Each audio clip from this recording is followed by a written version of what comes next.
ہم وہی کہیں گے جو ہمارا دین ہم کو بتاتا ہے. عمل کرو تو تمہارا بھلا ہے، نہیں کوئی عمل کرے تو نقصان ہمارا نہیں ہے اسی کا. ہوں کہ اپنا مزاج بنائے پڑھنے کا، اپنا مزاج بنائے مطالعہ کرنے کا.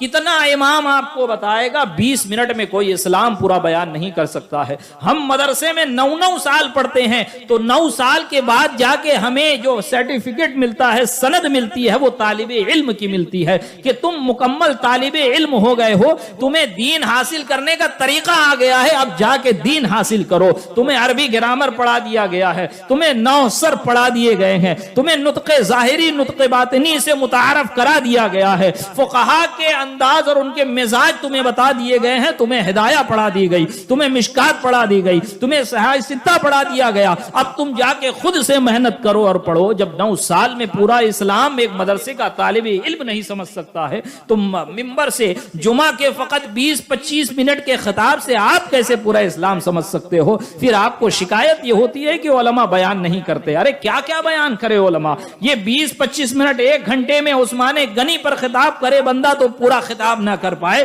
تو 20 منٹ 1 گھنٹے میں 25 منٹ میں تمہیں پورا اسلام کون پڑھا سکتا ہے؟ ہاں اگر کوئی نظر سے پلا دے تو وہ دوسری بات ہے، لیکن سب کو نظر سے نہیں پلایا جاتا. اس کے لیے ظرف چاہیے، اس کے لیے ویسی صلاحیت چاہیے، اس اعتبار کی قابلیت چاہیے. اپنا مطالعہ وسیع کرو، جا کے تاریخ اسلام پڑھو، تاریخ الخلفاء پڑھو. چھوٹے چھوٹے رسالے آسان اردو میں تمہارے لیے لکھے جاتے ہیں، رومن میں تمہارے لیے لکھے جاتے ہیں، ہندی میں ٹرانسلیٹ تمہارے لیے کیے جاتے ہیں تاکہ ہماری عوام پڑھے. کیونکہ عالم تو عربی بھی سمجھ سکتا ہے، وہ اردو بھی پڑھ سکتا ہے، وہ گاڑی اردو بھی اگر ہو اور گاڑی عربی بھی ہو، فصیح و بلیغ عربی بھی ہو تو وہ ڈکشنری میں دیکھ کے اس کو حل کر سکتا ہے. یہ چھوٹے چھوٹے رسائل آج کے وقت میں آپ کو نیٹ پر مل جائیں گے. اگر آپ کسی سنی عالم سے وابستہ ہو تو اس سے مشورہ کر کے جس ٹاپک پہ چاہے آپ پڑھیں تاکہ آپ کو علم ہو اور آپ کو معلوم ہو، آپ خود بھی اپنے عقیدے کی حفاظت کریں.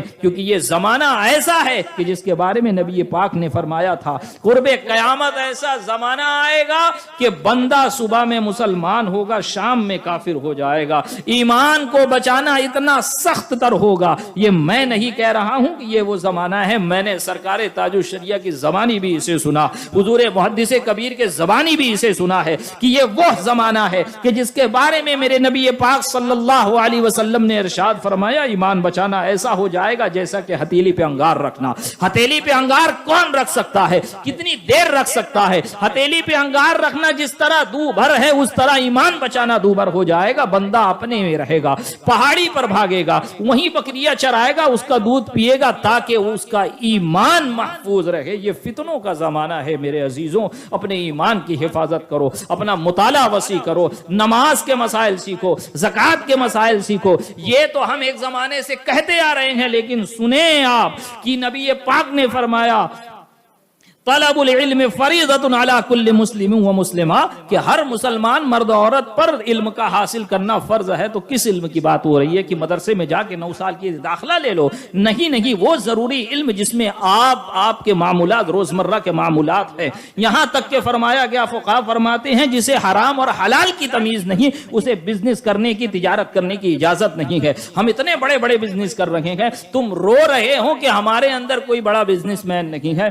کوئی پن پٹی کھول کے بیٹھا ہے تو کوئی چھوٹی سی کرانے کی دکان کھول کے بیٹھا ہے. ٹھیک ہے، جا کے اسی سے پوچھ لو کہ سود کسے کہتے ہیں. تو حرام بیچتا ہے کہ حلال بیچتا ہے؟ تو حرام کماتا ہے کہ حلال کماتا ہے؟ حضرت عمر فاروق رضی اللہ تعالیٰ عنہ نے اپنے زمانے میں یہ مقرر کر دیا تھا کہ بازار میں وہی بیچے گا، بازار میں وہی ریڑھی لگا کر بیٹھے گا، وہی اپنی دکان لگائے گا جو فقیہ ہوگا، جس کو حرام و حلال کی تمیز ہوگی. ورنہ وہ کیا بیچ رہا ہے اسے نہیں معلوم ہوگا، وہ کیا خرید رہا ہے اسے نہیں معلوم ہوگا. پھر ہم روتے ہیں کہ کوئی ہمارے اوپر جادو کر دیا ہے، برکت نہیں ہوتی ہے. جناتوں کا سایہ ہو گیا ہے، برکت نہیں ہوتی ہے. فلاں مولانا سے تعویذ دیا، ان کی تعویذ میں تو کوئی اثر نہیں. ارے نالائق، تیری شخصیت میں اثر نہیں ہے، تیری ذات میں کوئی اثر نہیں ہے. تو بے نمازی ہے، تو زکات صحیح طور پر نہیں دیتا ہے. تو اگر تجارت کر رہا ہے تو تیری تجارت حرام ہے کہ حلال ہے تجھے معلوم نہیں ہے. نماز کا وقت ختم ہوا چاہتا ہے لیکن تو اپنی دنیا دنیا میں ملوث ہے.